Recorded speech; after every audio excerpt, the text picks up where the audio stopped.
আজকে সারা বাংলাদেশে অরাজকতার প্রতিবাদে সারা বাংলাদেশের মসজিদের ইমাম সহ সোহাগ যুবনেতা সোহাগ সহ মাহবুব নূর সহ যে সকল যুবদলের নেতৃবৃন্দকে হত্যা করা হয়েছে তারই প্রতিবাদে আজকে আমরা পটুয়াখালী জেলা যুবদল আমরা মশাল মিছিল করেছি।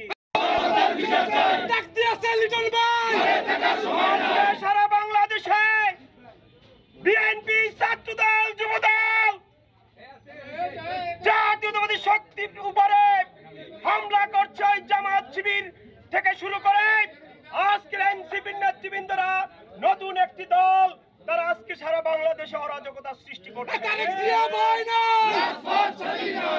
সারা বাংলাদেশে 18 কোটি মানুষের হৃদয়ের স্পন্দন। আমরা সেই নতুন বাংলাদেশের আজকের আমরা যোদ্ধা। আমরা বিএনপির নেতৃত্বে বিএনপি বারবার বলছে অতি দ্রুত নির্বাচন দিন। নির্বাচনে যদি বিএনপি হেরে যায় আমাদের কোনো আপত্তি নেই। জনগণ যদি বিএনপিকে ভোট না দেয় আমাদের কোনো আপত্তি নেই।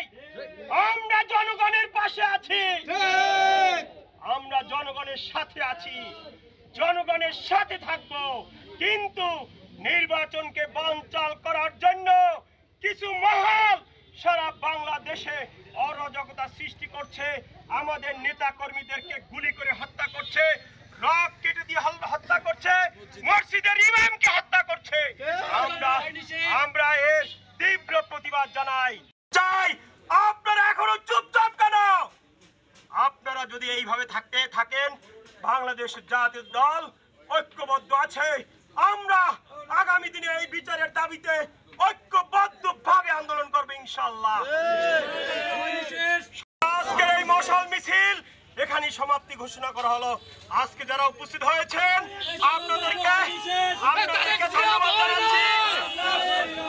আপনাদেরকে ধন্যবাদ জানাচ্ছি। আগামী দিনে ঐক্যবদ্ধভাবে আমরা আবার মিছিল করব।